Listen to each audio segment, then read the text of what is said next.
kalian bertengkar, mengejek, membuli dan sebagainya itu tidak boleh.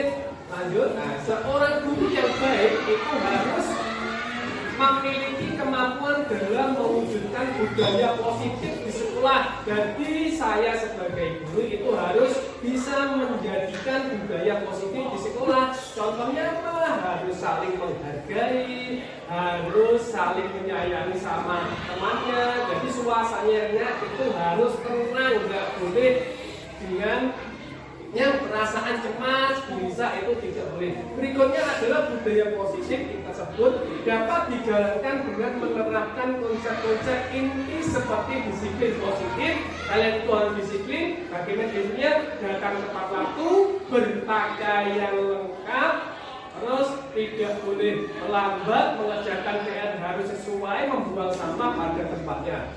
Berikutnya adalah memahami motivasi perilaku manusia berkaitan dengan hukuman dan penghargaan. Pak Bayu sering melakukan adalah kalau kalian melakukan kesalahan pasti saya beri sanksi. Contohnya yang sering saya lakukan adalah apabila ada anak terlambat itu harus menyapu lagi. Ya, selain itu ada sanksi dan lain. Terus posisi kontrol sebagai seorang guru pembuatan keyakinan sekolah kemarin sudah saya ditulis. Kemarin waktu kita masuk itu adalah penerapan tentang pembuatan keyakinan kalian untuk disiplin apa, yaitu datang tepat waktu. Terus kemarin itu adalah datang tepat waktu, tidak boleh tidak mengerjakan PR dan seterusnya. Lanjut. Disiplin positif, bagaimana caranya? Yang pertama adalah cara penerapan disiplin yang mengajarkan anak bertanggung jawab dan menumbuhkan kesadaran diri berdasarkan nilai-nilai kewajiban. Jadi disiplin anak itu harus sesuai dengan tanggung jawabnya. Tidak boleh ada paksaan, walaupun yang awalnya itu ada paksaan. Yang kedua adalah lebih ke arah disiplin diri yang mengontrol diri dalam melakukan segala tindakan. Jadi kalian itu harus sesuai dengan hati nurani sendiri. Yang awalnya dipaksa itu lama-lama harus dengan hati nurani sendiri. Tidak boleh ada paksaan. Yang nomor 3 itu adalah dapat membuat murid memahami dan menyadari berdasarkan motivasi internal, bukan akibat paksaan, ujian atau hukuman. Jadi kalian harus sesuai dengan hati nuraninya sendiri, tidak boleh ada paksaan, jadi tidak boleh ada paksaan. Yang awalnya paksaan lama-lama itu sesuai dengan hati nurani kalian sendiri. Lanjut.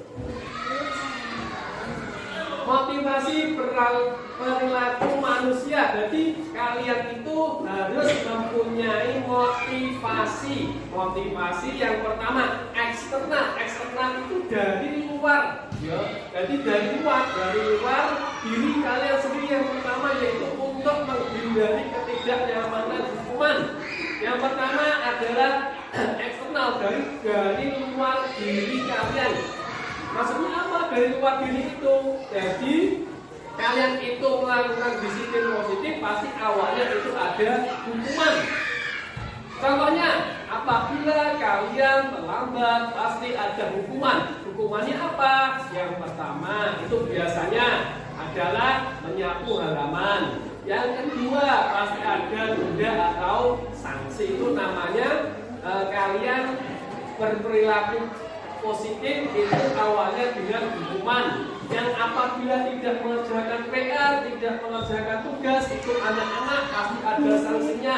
Sanksinya apa? Sesuai dengan mata pelajarannya. Seumpama tidak mengerjakan matematika pasti ada hukumannya. Berupa apa? Adalah menulis biasa itu perkalian 1 sampai 10 supaya apa? Supaya kalian bisa mengerti atau memahami tentang matematika. Apabila kalian tidak mengerjakan bahasa Indonesia pasti ada hukuman. Hukumannya adalah menulis cerita kenapa sampai terlambat datang ke sekolah. Yang nomor 2, eksternal, untuk mendapatkan imbalan penghargaan dari orang lain. Biasanya kalian berperilaku positif itu pasti minta imbalan walaupun tidak tertulis. Contohnya yang kemarin paling jelas adalah apabila kalian datang tepat waktu, pasti kalian mendapat ujian dari orang yang pertama orang tua, yang pertama dari bapak ibu guru, yang kedua dari kepala sekolah. Ya, lain dari yang nomor 1. Kalau yang nomor 1 itu hukuman, yang nomor 2 itu adalah penghargaan. Kalian mengerjakan tugas tepat waktu pasti mendapatkan imbalan atau penghargaan. Penghargaannya apa? Pasti nilainya itu baik. Sama seperti di rumah. Imbalan, kamu pasti sebelum melakukan sesuatu, kamu pasti berpikir, contohnya saya di rumah pengen bisa bulan lebih lama. Caranya bagaimana? Pasti kalian itu baik sama orang tua. Anak-anak itu pasti baik sama orang tua. Menyapu di rumah, apakah ikut memasak orang tua, apakah membantu orang tua membersihkan kolam dan sebagainya. Yang nomor 3 itu internal. Nah, kalau eksternal itu di luar, kalau internal itu adalah di dalam diri kalian sendiri. Contohnya apa? Yaitu untuk menjadi orang, mereka ingin menghargai diri dengan nilai-nilai yang mereka percaya. Jadi pasti kalian itu kan umat muslim, ya. Anak-anak itu adalah umat muslim. Pasti mereka itu percaya nilai-nilai yang dia percaya. Contohnya, saya tidak sholat, pasti saya ada hukuman dari yang pencipta. Itu adalah keyakinan.